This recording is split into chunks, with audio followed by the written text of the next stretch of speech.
Saya yang lain Urwah bin Zubair rahimahullah. Urwah bin Zubair juga adalah salah satu orang yang sangat luar biasa, terkenal dengan kesolehannya.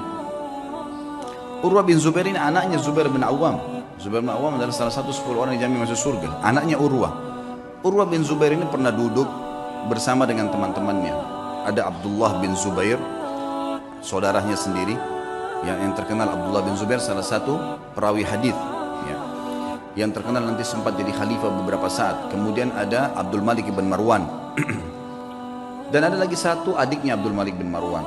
Duduklah mereka di depan Ka'bah lagi ngobrol anak-anak muda ini.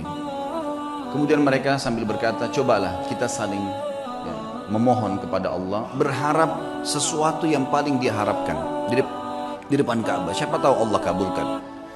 Berkatalah Abdullah bin Zubair, saya berharap menjadi khalifah, menguasai Hijaz, Mekah dan Madinah. Lalu adiknya berkata, adiknya lagi, yang satu mengatakan, saya mau menjadi penguasa Khurasan, wilayah Persia. Abdul Malik mengatakan, kalau itu angan-angan kalian, maka saya berharap menjadi khalifah muslimin secara umum, menguasai semua wilayah Islam. Tiga-tiganya sudah berangan-angan. Lalu mereka kembali kepada Urwah. Wahai Urwah, kalau kamu bagaimana? Kata Urwah, semua yang kalian harapkan duniawi, berharap menjadi khalifah, berharap menguasai ini dan seterusnya. Kalau saya berharap menjadi seorang alim ulama muslimin, mengajarkan mereka tentang halal haramnya sang pencipta Allah, dan saya berharap balasan darinya. Maka selesailah, bubarlah mereka. Ternyata subhanallah, angan-angan itu dikabulkan oleh Allah. Abdullah bin Zubair sempat menjadi khalifah beberapa bulan, adiknya juga sempat menjadi gubernur di Khurasan. Abdul Malik setelah itu menjadi khalifah muslimin yang besar. Dan Urwah bin Zubair pun rahimahullah diterima oleh Allah menjadi alim ulama, sampai menjadi 7 ulamanya Madinah pada saat itu. Ringkas cerita, Urwah bin Zubair pernah diuji oleh Allah subhanahu wa ta'ala. Ujiannya berat. Orang-orang beriman ini ujiannya berat. Tapi subhanallah, iman itu dijadikan, ya, kalau begini memahami teman-teman, kalau ada ujian yang berat datang kepada antum, lihat orang yang lebih berat. Misal masalah utang, terlilit utang, misal ada penyakit, coba lihat orang yang lebih berat. Karena ada orang yang lebih berat daripada kita, pastinya itu, tidak mungkin tidak. Dan juga teman-teman sekalian, bersangka baiklah dengan Allah.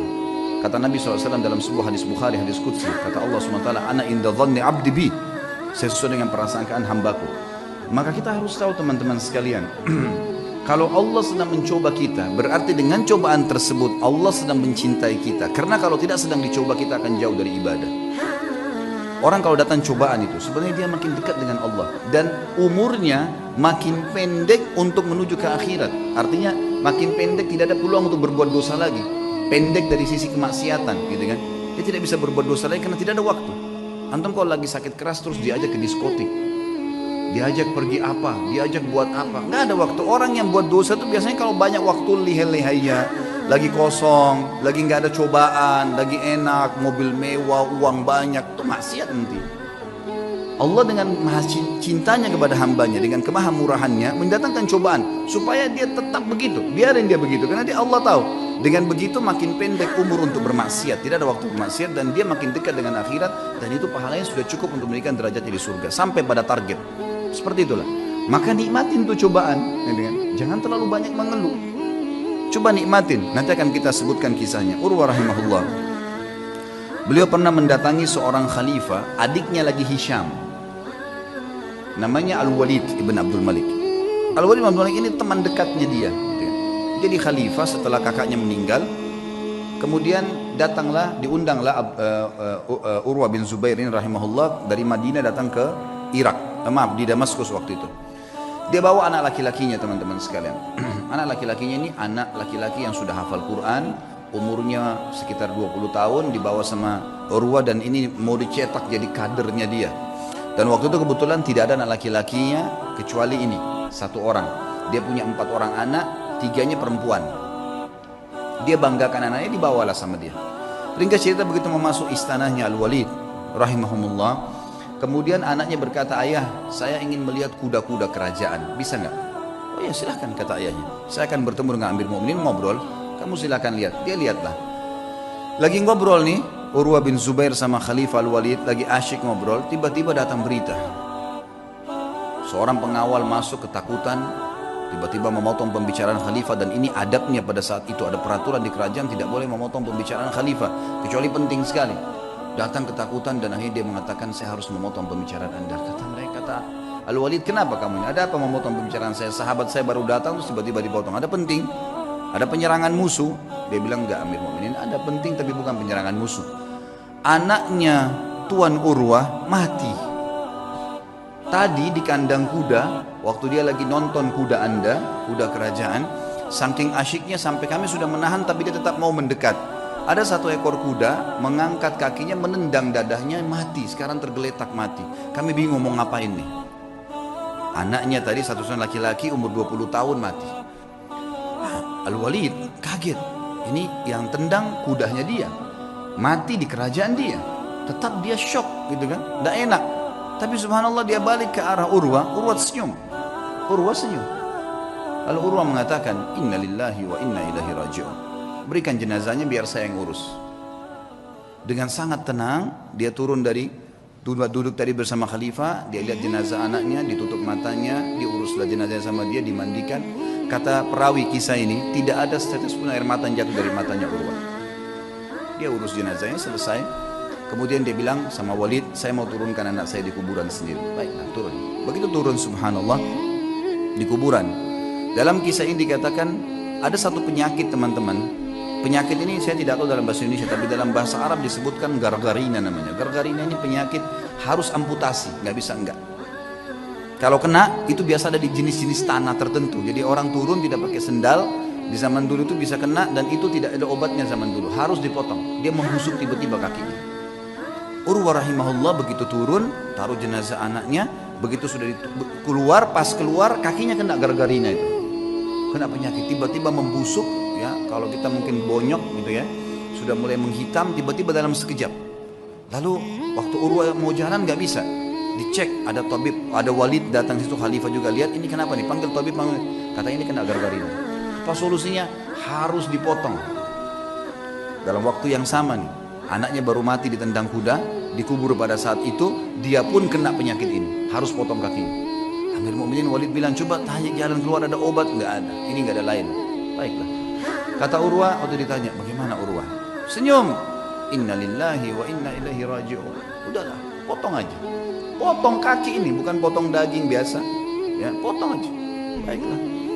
Kata Amir Mu'minin, baiklah kalau gitu. Sampai taruh Urwah bin Zubair di ruangan yang paling leks di istana ini. Dan lakukan pemotongan di sana. Taruhlah sebuah tempat yang mewah segala, tabibnya datang.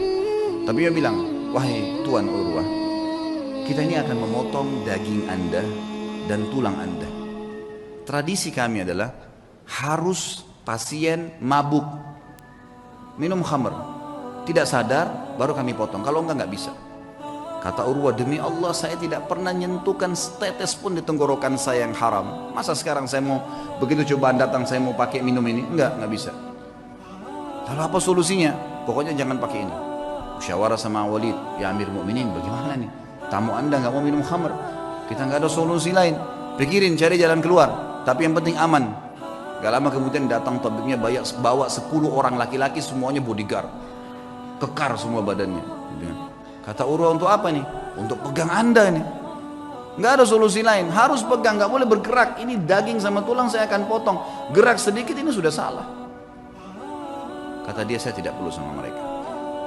Lalu apa jalan keluarnya, wahai Tuan? Kaki Anda harus dipotong, kalau enggak nyebar ke seluruh tubuh.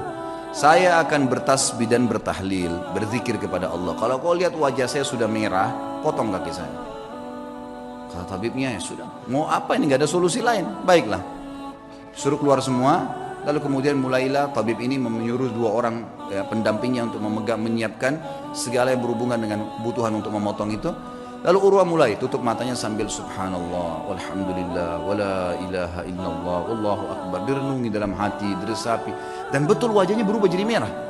Memerah. Kata tabib, betul saya lihat wajahnya merah, saya potong kakinya. Ya. Saya potong kakinya. Terpotonglah kakinya. Begitu selesai terpotong, gitu kan? Kemudian ditahan darahnya, lalu saya mengatakan, Tuan Urwah, sampai Urwah berzikir, subhanallah, walhamdulillah, wala ilaha illallah, Allahu akbar. Tutup mata, lalu ditepuk, wahai Tuan Urwah, kaki Anda sudah kami potong. Dia bilang, alhamdulillah. Biasa, kakinya terpotong nih, alhamdulillah. Terus kata tabibnya, tapi belum, darah masih ngucur. Kami butuh memberhentikan darah itu. Kata dia, berhentikan. Dia bilang tidak ada jalan lain kecuali kaki anda kami rendam di minyak panas. Nggak bisa, harus minyak panas baru bisa.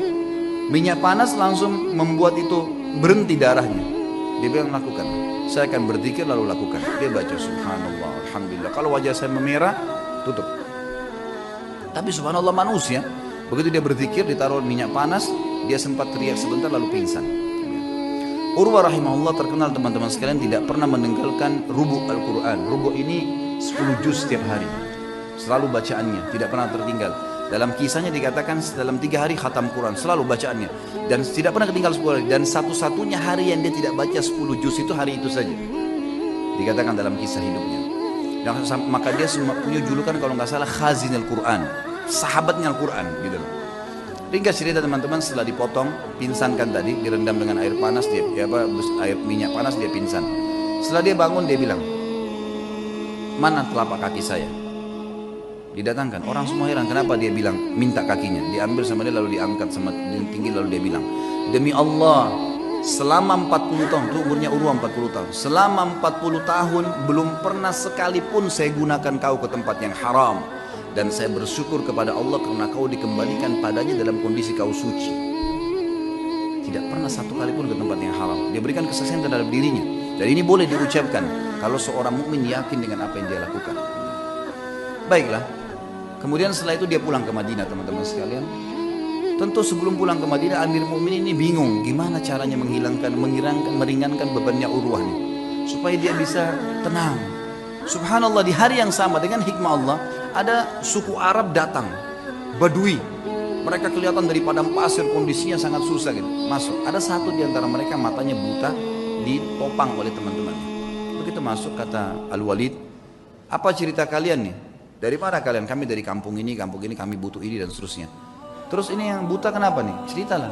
Walid ini bilang saya tidak tahu kenapa saya tanya. Kata yang buta itu, wahai Amir Mukminin, saya pemimpin mereka. Saya kepala sukunya. Dan saya ini Amir Mukminin adalah orang yang paling sehat dulunya. Mata saya sehat, orang yang paling kaya dan paling banyak keturunan saya. Tapi keadaannya sekarang jadi begini. Kata Amir Mukminin, memang apa ceritanya kamu nih? Dia bilang ceritanya begini Amir Mukminin. Satu malam saya sedang jalan sama istri sama anak saya semua sama dayang-dayang saya. Jumlahnya banyak nih, ratusan orang. Semua harta saya bawa. Saya mau pindah kota.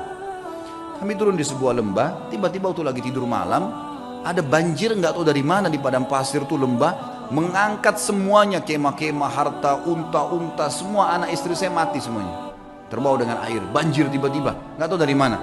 Ini kisah nyata, semuanya hilang. Ya. Dia bilang saya pun menyelamatkan diri saya dengan bergelantung di sebuah pohon yang masih ada di situ. Saya pegang. Pada saat saya lagi pegang pohon itu, saya melihat air sudah hilang, gitu, sudah mulai reda. Tinggal ada satu ekor unta yang terikat di tali tadi, dan ada anak saya tergantung dengan bantal tidurnya itu di sebuah ranting pohon gitu. Maka saya pun turun melihat anak saya masih hidup, saya pun coba selamatkan dia. Saya biarkan anak saya itu, kemudian saya kembali ke unta tadi ingin membuka talinya. Waktu saya ingin membuka talinya, saya dengar anak saya menangis. Saya balik, ternyata leher anak saya, kepalanya sudah di mulut serigala. Dia bilang saya balik mau kejar udah nggak bisa, anak saya sudah dibawa lari sama serigala itu. Maka saya coba mau selamatkan diri saya sendiri. Begitu saya balik ke arah unta ini mengangkat kakinya dan menendang ke mata saya sehingga saya buta. Maka dalam satu malam Amir Mukminin saya jadi orang yang buta, jadi sakit, anak istri saya hilang, harta saya semua habis. Kata Amir Mukminin Walid, alhamdulillah yang telah memutus kamu datang ke sini. Berikan semua apa yang dia mau orang ini, penuhi semua kebutuhannya dan bawa dia kepada Urwah, suruh ceritakan kisahnya. Diceritakan lagi kisahnya untuk meredam. Ya ternyata di atas Urwah masih ada yang lebih berat gitu. Urwah berterima kasih pada Walid, kemudian dia pulang ke Madinah. Untuk pulang ke Madinah, orang-orang semua pada datang nih. Sabarlah, beginilah, begitulah, dan seterusnya. Saya sebutkan dalam bahasa Arab ya. Kemudian pada saat orang banyak mengatakan kepadanya, sabarlah dan seterusnya, lalu dia mengatakan kepada tamu-tamunya, la yakhluwannakum ma tarawun. Jangan sampai kalian merasa sedih dengan apa yang kalian lihat, atau kalian mungkin menganggap ini sesuatu yang berat. Faqad wahaballahu azza wa jalli arba'a minal banin. Sesungguhnya Allah mengaruniakan saya 4 anak. Fa akhadha wahidan, dia mengambil 1, wa abqali 3, dan masih memberikan saya 3. Falahul hamd, maka saya bersyukur dengan itu. dengan matinya anak saya. Wa a'tani arba' minal atraf, dan memberikan kepada saya 4, 2 tangan 2 kaki. Fa akhadha minhu wahidan, dan dia cuma ambil 1 saja. Wa abqa li 3 falahul hamd, dia meninggalkan 3, saya bersyukur dengan itu. Kakinya dipotong bisa bersyukur, luar biasa ya.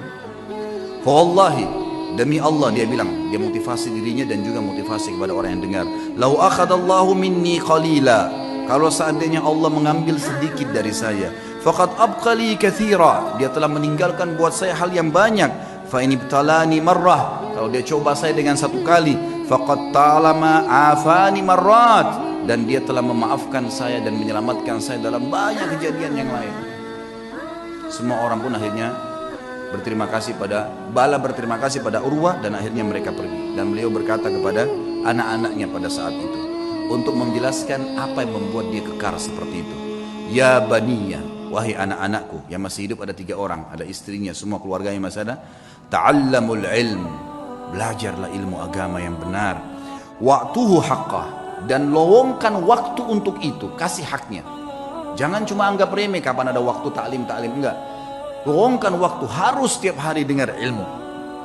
Innakum in takunu sighara qaumin, kalau seandainya hari ini kalian menjadi orang yang kecil, fa'asallahu an yaj'alakum bil ilmi kubara'al qaum, maka satu waktu pasti Allah jadikan kalian orang yang besar karena ilmu itu.